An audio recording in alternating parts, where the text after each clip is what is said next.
Well, I wish you could all come up here sometime and just sit there and look at all of your family. So I do like the way we sit, where you can kind of look across and you can see a few people.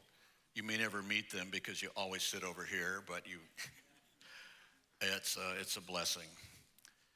I'm sitting down in this chair because I used to do this. I got a few people that said, how come you're not doing that anymore? Well, I got a really tough sermon to give today about the wrath of God, so I'm going to sit down and let you know I'm your friend. All right. So here we go again. We're rolling through Romans. Today we get another strong dose of the gospel, that the unashamed Paul says is the gospel of God for salvation to everyone who believes. And, but where Paul begins? He begins to spell out exactly what the gospel is, but he starts with that aspect of the gospel that is the very reason so many of us Christian witnesses fall into cowardice. I mean, it's the one big reason I think we lack gospel courage, which Nate was talking about a couple of weeks ago when we went through this. How to have gospel courage, how not to be ashamed. But many Christians cringe when we imagine telling people about sin and judgment and, the wrath of God. Fire and brimstone is not very PC. I don't think it ever has been. But one thing we can learn from Paul is that God's good news makes little sense if people do not first hear about the bad news. We got to first publish the bad news. People need to understand why we need Jesus. That our sin places us in, directly in the path of God's weighty, unstoppable, all-consuming wrath. Wrath is by far the greatest problem human beings have ever faced or will ever face. It's not inflation. It's not homelessness. It's not cancer. It's not war. It's not sexual anarchy. I've got a long list here of people. There are activists. There are lobbyists. There's trillions of dollars, I suppose, spent on some of these problems. Addictions, student loans, supply chain issues, government corruption, world hunger, climate change. That's not it either. A rising crime or demons or sexual abuse, assisted suicide. It's not election fraud. It's not mental illness. It's not medium bias. It's not, did I say medium? It's not media bias. It's not endangered species. It's not nuclear proliferation like Iran's going to get a nuke and whatever. It's not drug deaths. It's not the national debt. It's not pandemics or vaccinations or cancel culture or These are all big things, right? Or immigration, border issues. It's not transgender athletes. It's not gun violence. It's not school safety. It's not stubborn partisanship. It's not poverty. It's not sex trafficking. It's not racism. It's not CRT. It is not the geopolitics of the power supply. It's not family breakdowns. It's not terrorism. It's not religious persecution. It is not hurricanes or earthquakes or famines. In fact, take all of those together, add them all up, and that is like a whisper inside a hurricane. It's like a hangnail in a cancer ward. Man's greatest problem is, hands down, the wrath of God. You get it? The wrath of God. Now, you're never going to learn that from the news. The people on the news, they have no idea what's hanging over us. At least they don't tell us that. But nothing else comes close to being as devastatingly important. And that's why it shouldn't surprise us that God's wrath is a common theme in the Bible. The Bible tells us what's important. It's common in the Old Testament. Read Psalm 7:11. God is a righteous judge and a God who feels indignation every day. So, okay, Old Testament God, we expect that. But hey, this is all over the New Testament. This is the real and only God that is there for time and eternity. The book of Hebrews speaks of God as a consuming fire. The last time I checked, Hebrews is in the New Testament. Here's a God who passionately loves everything that's good, which means that he must also furiously hate everything that's not. The writer of Hebrews warns us that it is a terrifying thing for anyone to fall into the hands of a living God. The wonderfully gentle Jesus said this. He talked about not fearing people who can kill your body, but rather fear him who has the power to destroy both soul and body in hell. Matthew chapter 10, words of Jesus.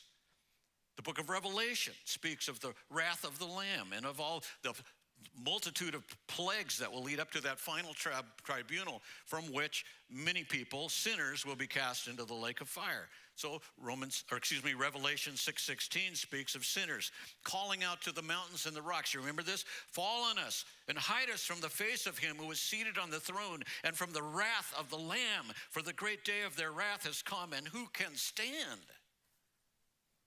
Gentle Jesus, he'll come back to this earth like this. Revelation 19:15, from his mouth comes a sharp sword with which to strike down the nations, and he will rule them with a rod of iron. He will tread the winepress of the fury of the wrath of God the Almighty. My grandkids were singing along with VeggieTales a couple weeks ago. God is bigger than the boogeyman. Well, the song is meant to be a comfort, but that song is not good news to somebody that is still a guilty sinner without Jesus. You need God to be little. Well, here we have the unashamed Paul boldly starting with man's guilt, the bad news, before he gets to God's grace. You know, when I was in college, I was taught to present the gospel by using the 4 spiritual laws. And the first law was God loves you and has a wonderful plan for your life. I guess Paul must have missed that lesson. Anyway, he starts out with something more like this. God hates your sin and has a disastrous plan for your death. Doesn't sound like happy advertising, does it? Look again at the overview of Romans, because today we're going to start with the bad news of chapters 1, 2, and 3. We said 1 to 3, all guilty. And there are 5 parts to this, and we could review this very fast, but 1 to 3, all guilty, and then we call them out. And then we have 3 through 5, we're alive. Help me on this if you remember it. 6 through 8 is we must wait. All right. 9 to 11, Jews in heaven. And then 12 to end, bend, bend, bend. Now, I'm not going to explain all of those because we're going to do the whole book eventually here. But Paul takes most of 3 chapters unpacking the evidence for man's sin. For 3 chapters, Paul carefully lays out the desperate guilt of every person in our fallen race. We are what Paul calls us in Ephesians 2, by nature, children of wrath. Now, we're going to get into verse 18 of chapter 1, and Paul he's going to do a scathing expose of the wickedness rampant in the pagan world, the godless environment that his readers actually live in there in ancient Rome. The current emperor is a guy named Nero. He is not a happy man. He is a cruel tyrant. He's a pervert. Even pagan writers were unsparing in their description of life under him, a debased society. And they were no less scathing that Paul is here. As William Barclay wrote, society from top to bottom was riddled with unnatural vice. 14 out of the 15 first Roman emperors were homosexuals. Now, you have to know this before we get into Romans 1, that homosexuality was touted as perfectly natural and, in fact, preferred for many things. Well, how wicked can people be? Well, here's a key thought I want us to go away with today, and it's really a warning. You don't have to write this down. It's at the top of the inside of your notes. I want us to go away with this warning to those who are already believers, which most of you would be that are listening to this message.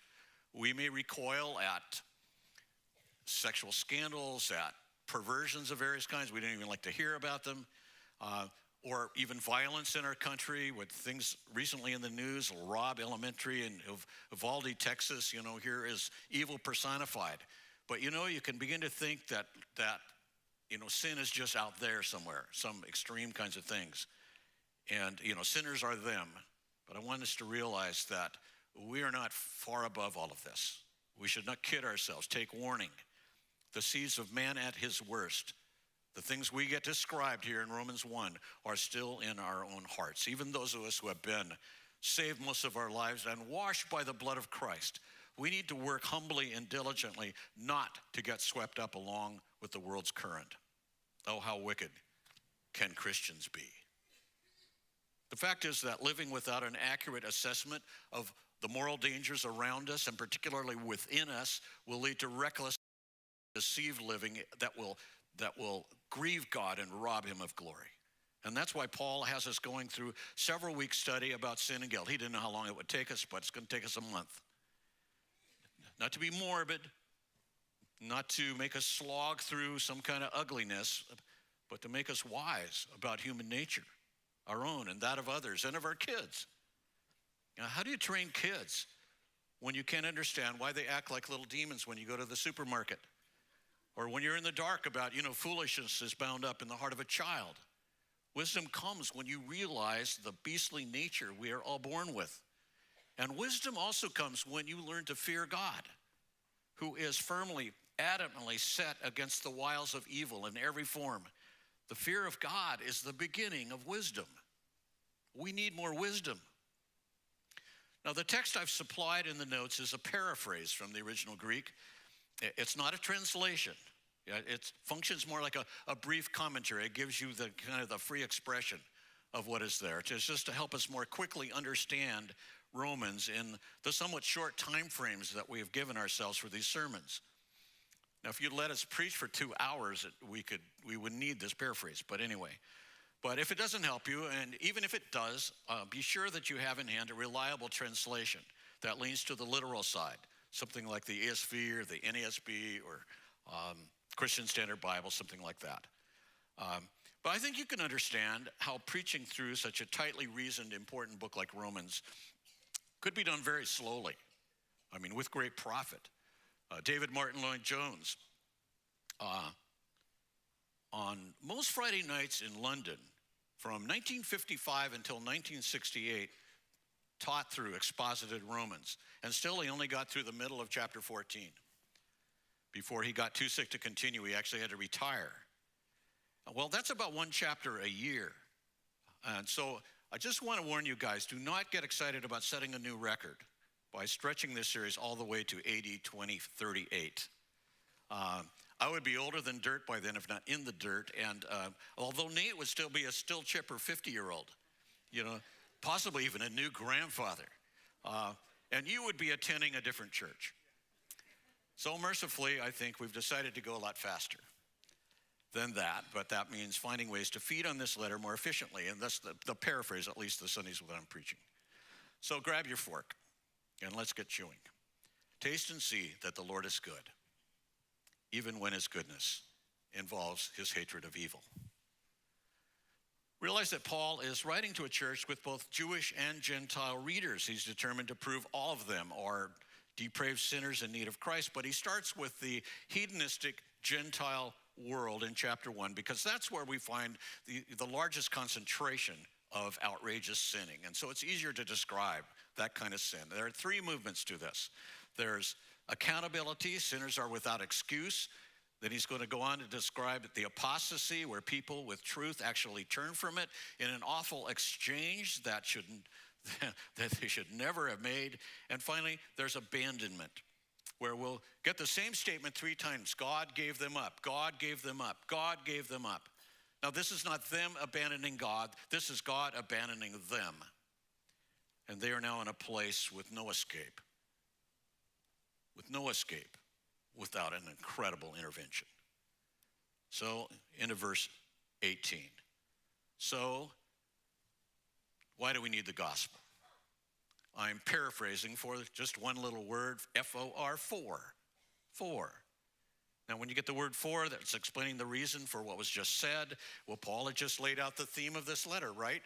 For the gospel of God, for I am not ashamed of the gospel, for it is the power of God for salvation to everyone who believes.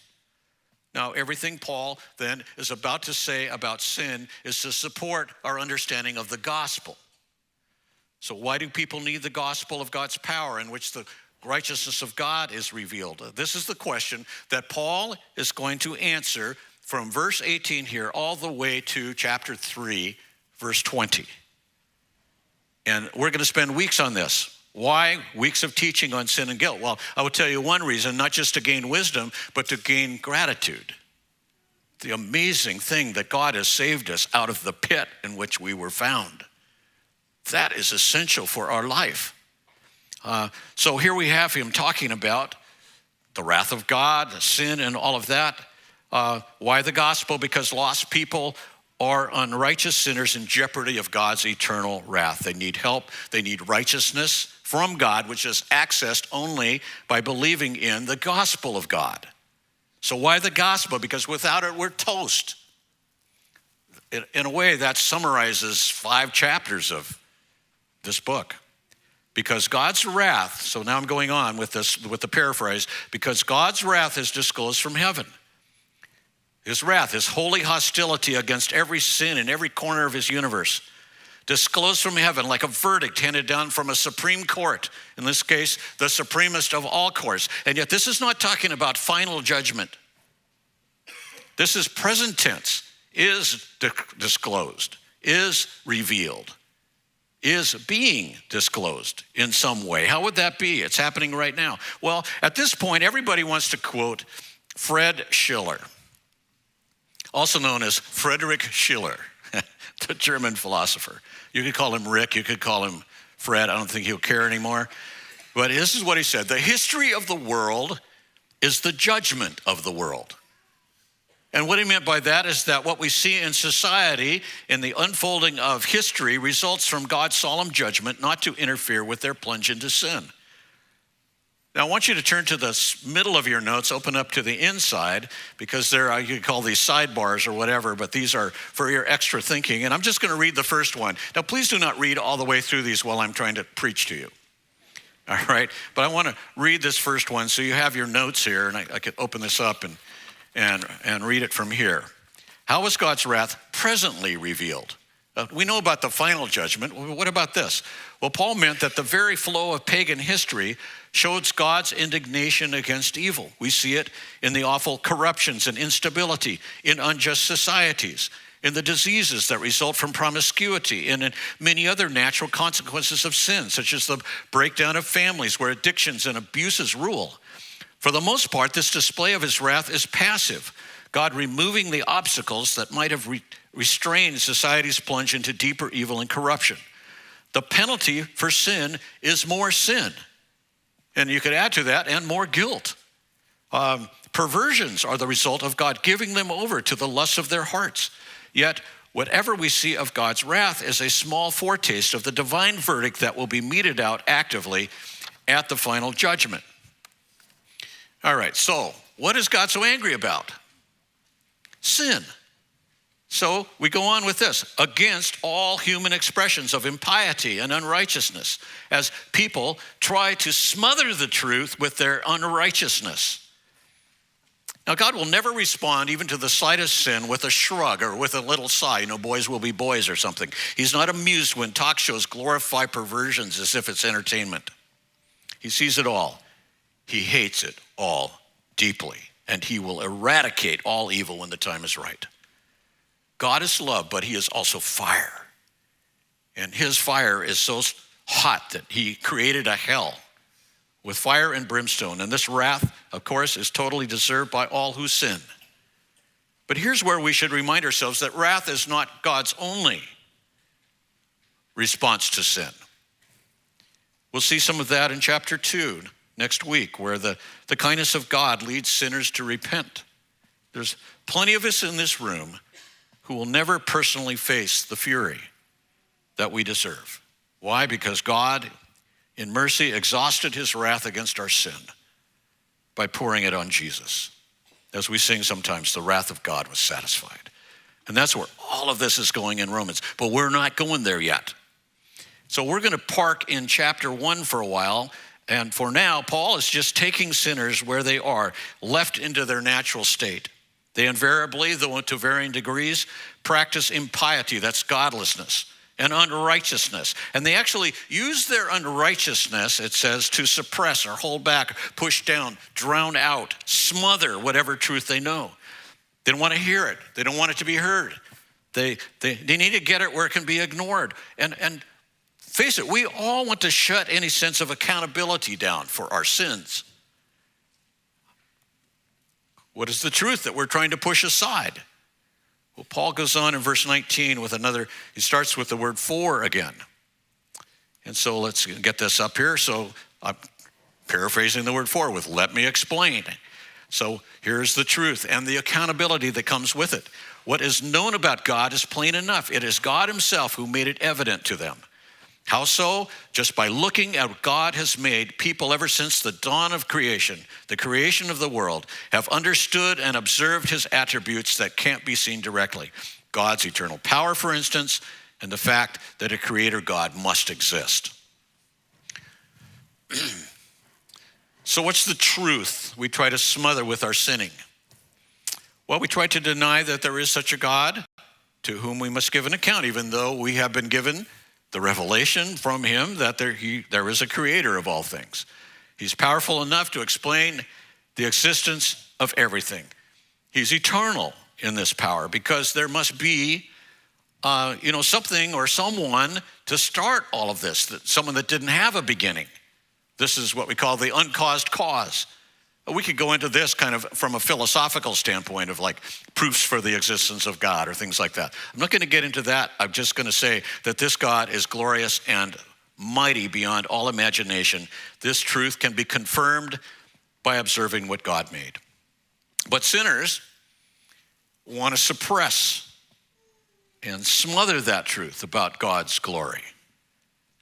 It really is a moral decision, not a mental one. They keep the truth at bay by continually sinning, because then they don't have to think about God. They have satisfied themselves in many ways by their sins, treasures that they have put ahead of God.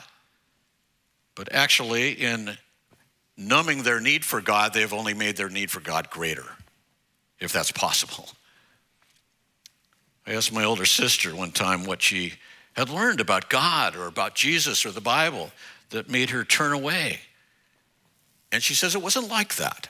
It was, well, she admitted that she came to realize that if she kept on believing, then she would always feel guilty because she did not intend to keep living as a Christian. It was a moral decision, it was not an intellectual one. She also admitted that what she really wanted more than anything was to learn to worship herself. Well, she just said out loud what every sinner is doing anyway.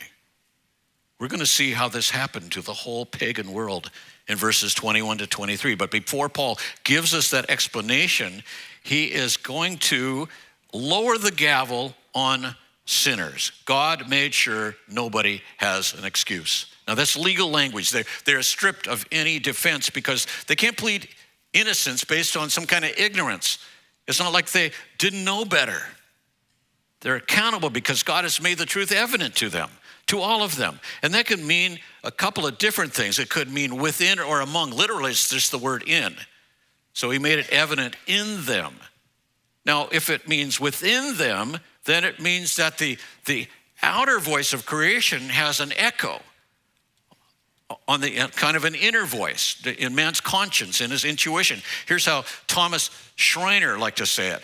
God has stitched into the fabric of the human mind his existence and power so that they are instinctively recognized when one views the created world. Now, this is something animals don't have. Your little pooch can be, see a beautiful sunset and he just keeps scratching himself. And your jaw is dropping.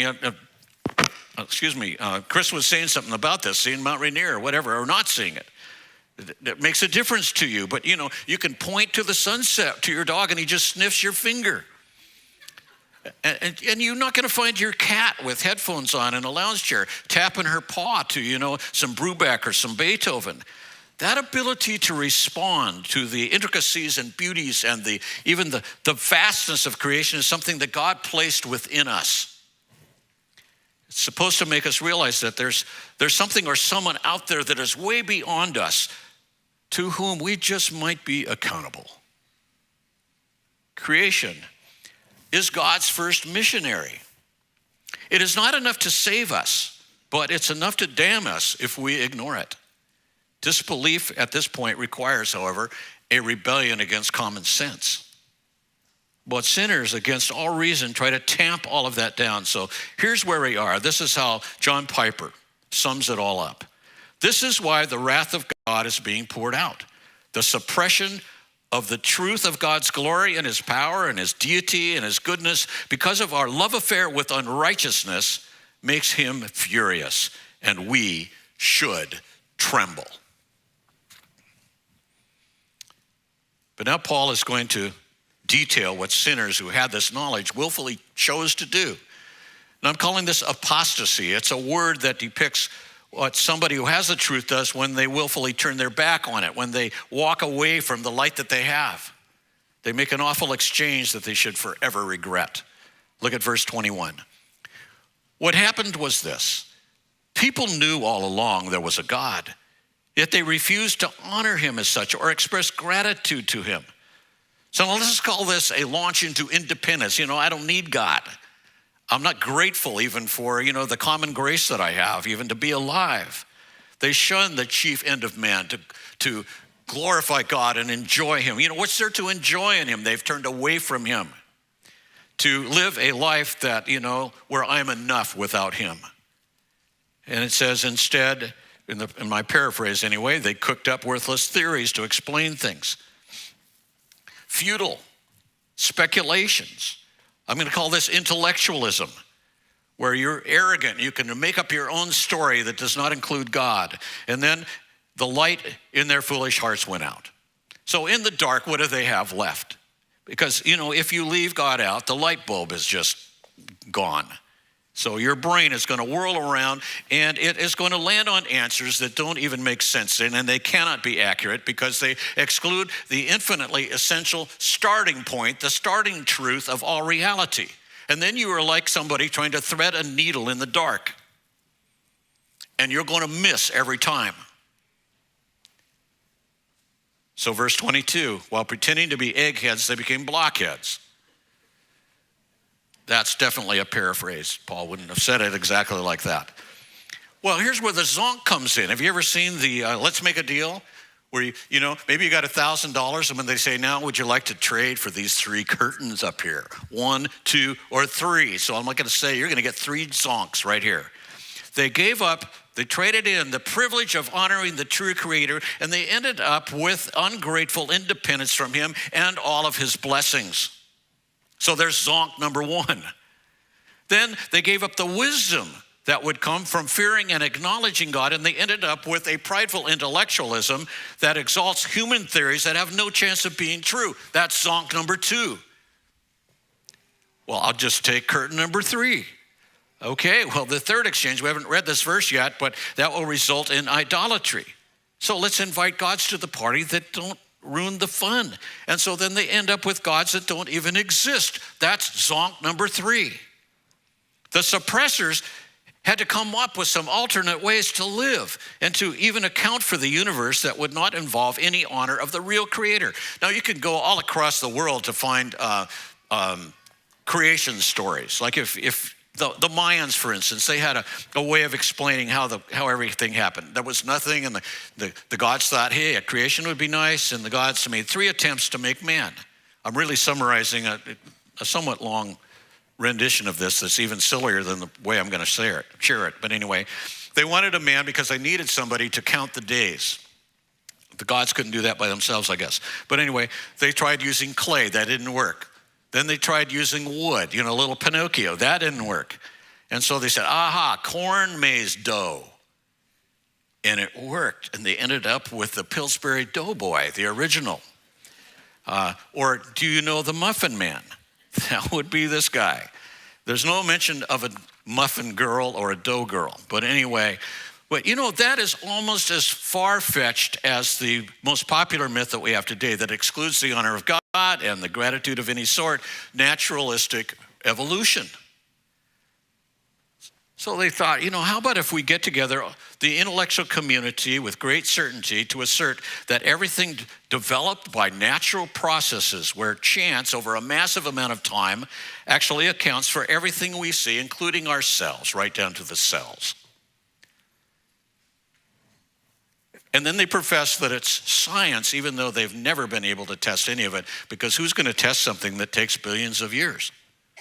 Well, here they are. Don't honor God for any of it. Honor nature for creating itself. Leave God out. Forget the absurdity that anything can come from nothing without outside help.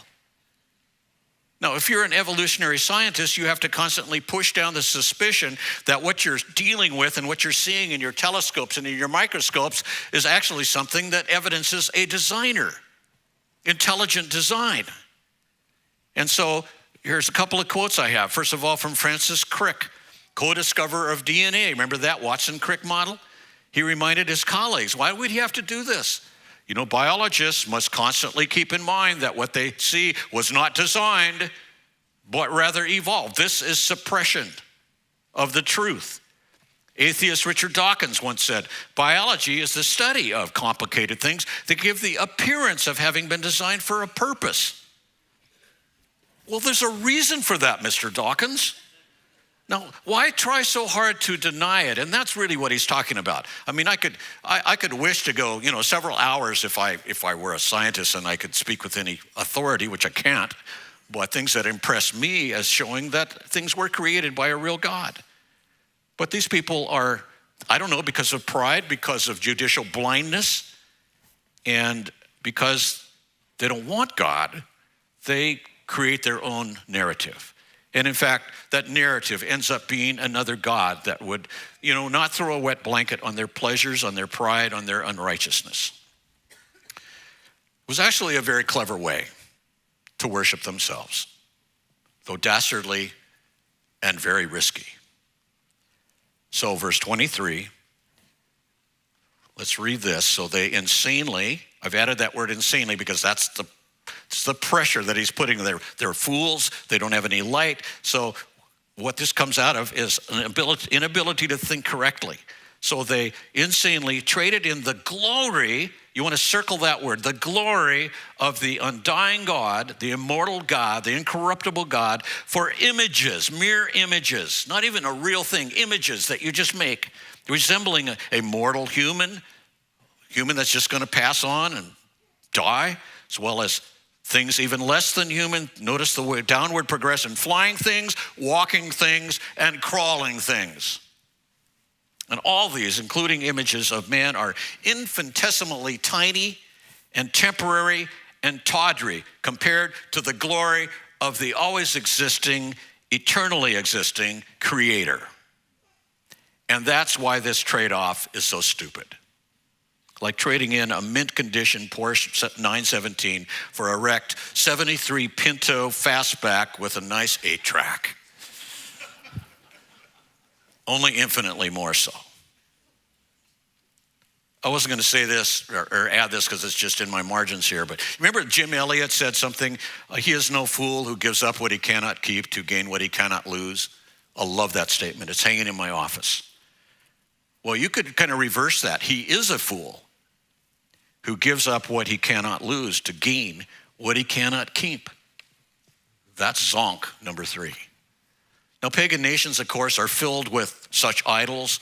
Our more sophisticated, enlightened nations have their shrines of worship as well, in stadiums and skyscrapers and theaters and academic halls, ivory towers, and in quite a number of church buildings. Places where we exalt man instead of God. Thus, we expose the most basic and insidious problem with the human race, how little we value the glory of God.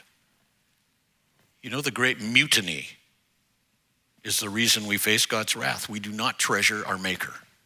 We treasure ourselves. The holiness of God demands that he respond. And so now we come to verse 24. The holiness of God demands he respond not just with a shrug. Now, we've seen what men did, so what did God do? Here's the therefore. Now, here's one way that God's wrath was being revealed. I call this abandonment. Must be the most hideous expression of wrath to have God turn away from you. God gave them up, abandoned them, removed all restraints to what they wanted so they could be as bad as they wanted to be. It wasn't long before they were following the lusts of their hearts into sexual filth. They dishonored their own bodies with one another, and all this because they had traded the truth about God for a lie. And of course, the lie, I mean, you can think of Genesis 3 here, I think immediately, I do. The lie that you could somehow exalt yourself and get away with this, that you shall be as gods. And you could do this, you could discount God's glory, his authority, as if that's a good thing. It's not. What? They bowed down and served the things they made and even that God made instead of the Creator who made them, who alone is worthy to be blessed forever. Amen. Now, what Paul does is repeat the same pattern over and over. So it's like it's talking to a bunch of numbskulls like us. And in your notes, you're going to see this 5-step thing. Now, this is, I call this the path of wrath or the bad news. Now, actually, there are 5 steps here that go from God, man, like that. So God is the initiator of all. He creates. He creates man. He reveals the glorious truth about himself within us and around us. This is how we get accountability. This is what we had in verses 19 and 20. And then he has 3 steps, 2, 3, and 4, that he repeats 3 times. Now, so here's man. He scorns God and the truth in favor of, or with this exchange for the lie of self. It's a horrendous, ludicrous choice, but it's made anyway. It's an assault against God, an insult. And this is what we call apostasy. And then step 3 is God. Now, here's the abandonment. God judges them by handing them over, giving them up. He gave them up. He gave them up. He gave them up to their many lusts. And so then what happens is step 4. Man sins more and more in an immoral frenzy, using their freedom to actually enslave themselves and get themselves even into deeper doo-doo with God. And so the wages of sin is death. So here's step number 5. God enacts the death penalty they have earned by sinning. And we don't hear of this until we get to the very last verse. In verse 32, divinely imposed punishment. Now, in verses 24 and 25, sinners run to sexual excesses, but he does not get specific until he gets to the next section. So here are degrading lusts, or what he's now going to call dishonorable passions. So look at verse 26. So that's why, so here's the pattern, because they had believed the lie and worshiped and served the creature rather than the creator. That was step 2. God gave them up to dishonorable passions. That's step 3. And then he describes them. That's step 4. Even their women, in defiance of nature, exchanged normal relations for what is perverted, as did the men. They gave up the normal intercourse with a woman and became inflamed with lust for each other. Male with female performed shameful acts. And then they suffered in their own lives the payback for their perversion, that their perversion deserved. Their perversion could be translated their waywardness. ESV has error, but that sounds like, they made a mistake. But no, this is willful. So I would call this waywardness, the willful wandering away from what is right and natural. And the payback was most likely the perversion itself. Now, we could stop here for several messages addressing the epidemic of homosexual sin in America. And Nate recently spoke on this from 1 Corinthians 6, right? And we have other messages on this. I am not going to go into detail. Now, I have a note in the middle of your notes under the heading, Is All Homosexuality a Divine Judgment? I'm not going to read it. You read it later. But the short answer to that is yes. But so are a lot of other disorders in this fallen world. Diseases, relational breakdowns, Alzheimer's. In fact, everything on earth that won't be there in heaven or in the new earth is part of God's judgment on us now. I'm saying that because Paul is not teaching that the worst sin is homosexuality. This is in fact followed by an explosion of sin that he's going to mention after this, that are all worthy of death. Greed and envy and deceit and gossip and disobeying your parents. We're going to read this. But what's special about homosexuality is that it's such an obvious disordering from how God created humankind to be. So it's like a vivid object lesson of what rebellion against our Creator might look like. And for that reason, it's useful for that. So listen to this. The relationship between God and his people is meant to be powerfully depicted in the union between a man and a woman in their marriage, husband and wife. And Jesus and his bride, the church. So a marriage union between a man and a woman represents a pure and beautiful heart worship. So when God is not worshiped and served, one of the strongest ways of expressing disdain for and repudiation of one's gratitude to God for how he made you and what he made you for would be to engage in homosexual behavior. There is a defiance of God in that. That makes it a prime example of man's great ego, where he is taking something beautiful and corrupting it for his own pleasure. Now, there's way more that you can say about homosexuality. sexuality, stuff that should be said. But I'm going to leave it at that because of this long passage. I just can't stop on that. Read that extra note later. Paul repeats the pattern one more time for us slow learners. Verses 28 to 32, we have God abandoning us to deranged minds. It's amazing living in a world of deranged minds. It's like a dystopian movie of some kind. But we're so used to it. But the result is 21 sins, a sampler of bad stuff that's being done right here in River City. So here's verse 28. And even as they didn't think God was worth knowing. Isn't that an amazing statement? They didn't think and the word worth there means something like disapproved, or like they put God to the test and he flunked. So he wasn't good enough even to want to know him. It's like that. God flunked. And so what does God do? He gives them over to a worthless mind. And the word worthless is the same word. A dysfunctioning, can't pass the test, a mind that just doesn't work. It's not so much a depraved mind. Some of you have that in your translation, which implies something like hopelessly evil or something like that. We do have depraved minds, but it's more like a deprived mind. It's one that just is unqualified for anything worthwhile. As a result of that, so that they do things that don't fit. They do things that don't fit. Don't fit what? The reason they were made. So here they were, made in the image of God. They're supposed to be respectful worshipers. They're to regulate their thinking, their behavior by the truth, by whatever will honor God the King, and they turn away from him and they won't do that. So what they do doesn't fit why they were made. A worthless mind doesn't want to do that. All sinning is a form of reckless insanity, thinking even that you could get away with what the blazingly holy God sees and hates. That is nuts. Well, what such a deranged mind comes up with are more and more ways to sin. And now he's going to tell us what some of those are. And these are, I guess you could call them shabby substitutes for God. Trying to, stuff something into that God-shaped hole in your heart where you don't want God, but you're going to look for something. And these sins try to provide something that only God can. Verse 29. They're consumed with every sort of evil and rottenness, greedy and just plain mean. They're driven by envy, murder, hostility, deceit, spite. They're gossips, they're slanderers. They hate God. They're bullies, puffed up, blowhards, constantly inventing new ways to sin. They refuse to obey their parents. They're clueless, faithless, heartless, ruthless. And then on top of those 21 things, verse 32, plus they know perfectly well that God righteously decrees that anyone practicing such things deserves to die. There's step number 5. And yet they keep doing them anyway. And worse yet, they stand up and they applaud anyone who does the same damnable things. That's a sinner who deserves the wrath of God and death. Now, Paul is not saying that everybody does all of those.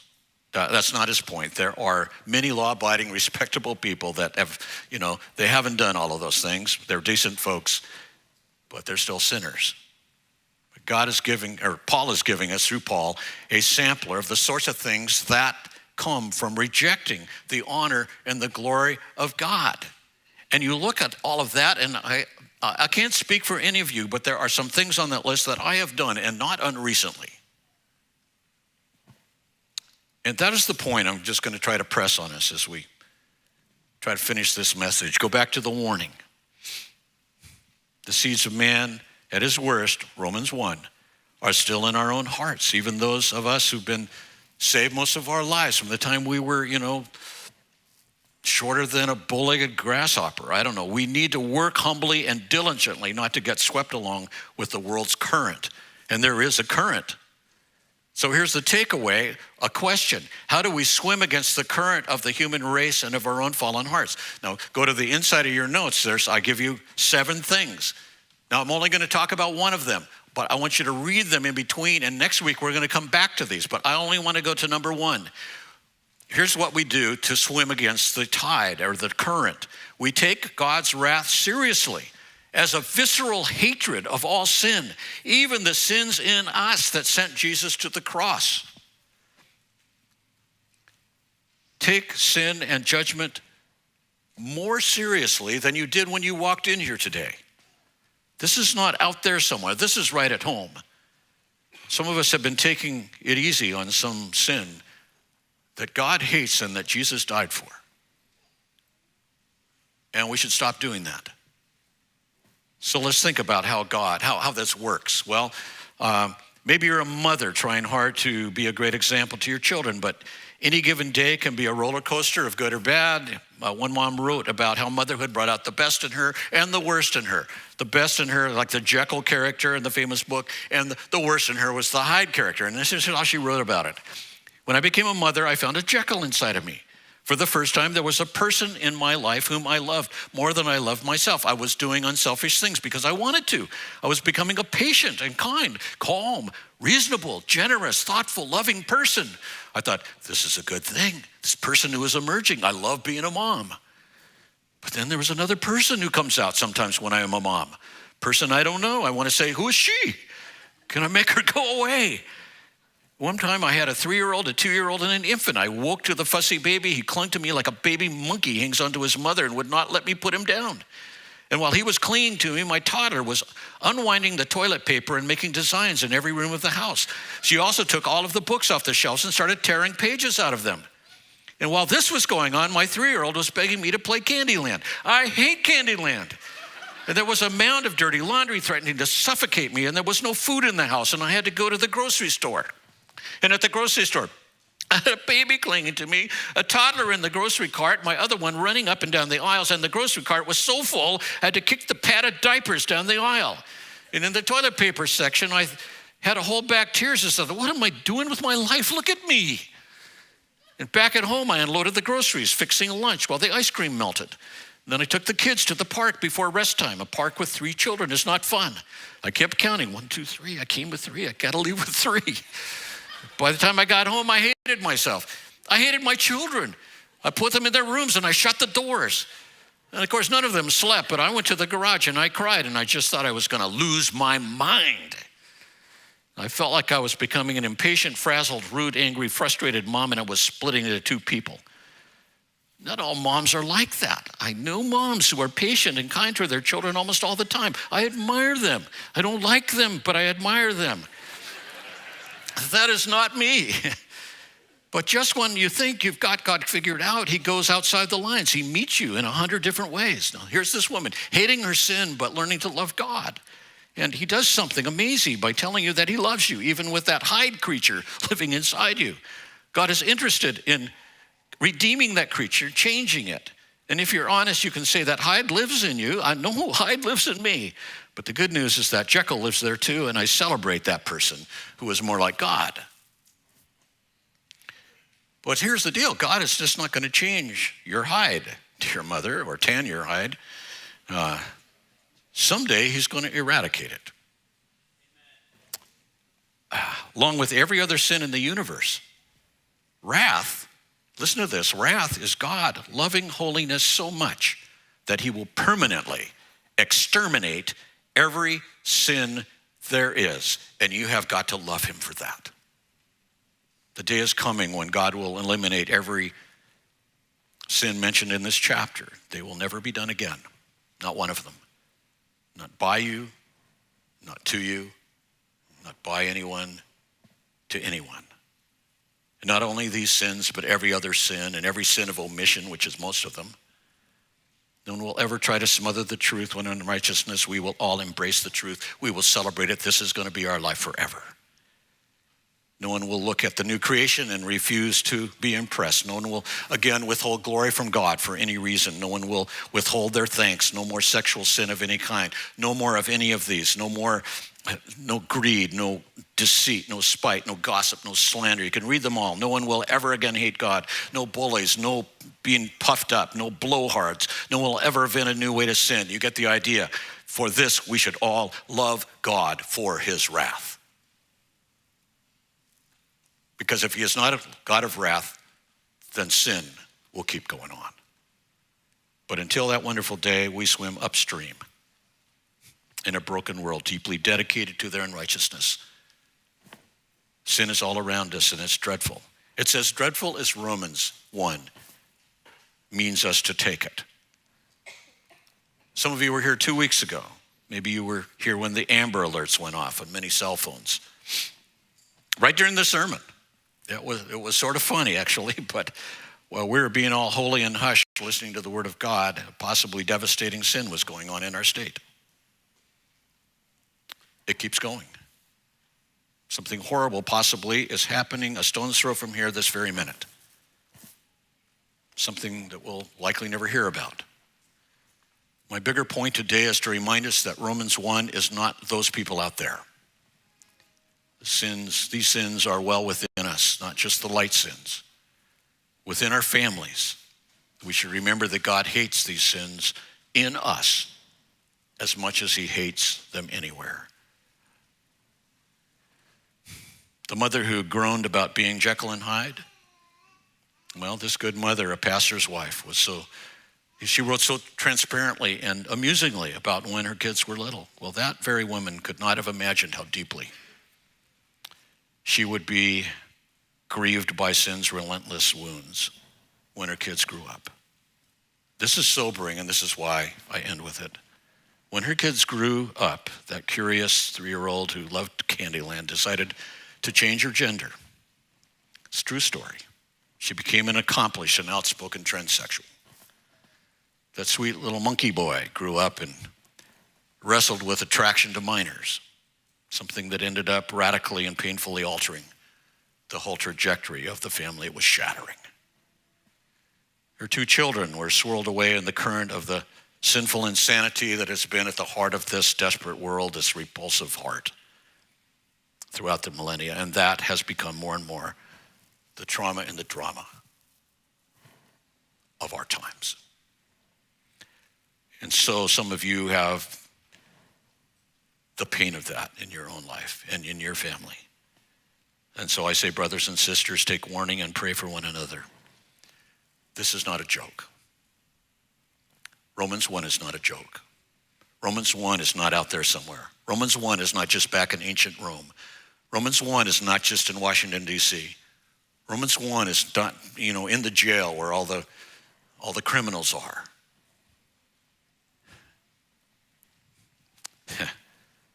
It's what G.K. Chesterton answered when a reporter asked him what's wrong with the world, and he said, I am. That's what I want you to think about. Pray for one another. Let's pray now. It is our great privilege to know you, O God, who have every reason to burn us alive. But instead, you have turned your heart toward us in grace.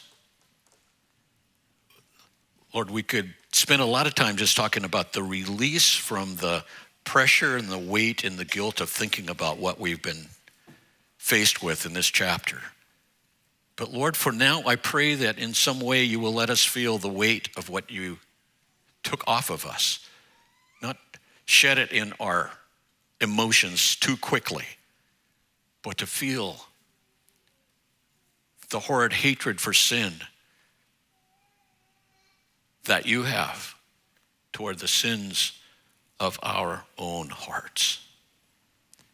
I thank you that your wrath was satisfied at the cross. I pray that as we have communion today, that it will sweep over us what you have done for us, that the gratitude for all of that will be immense. And so help us, Lord, to know you and understand how to love your wrath. In Jesus' name, amen.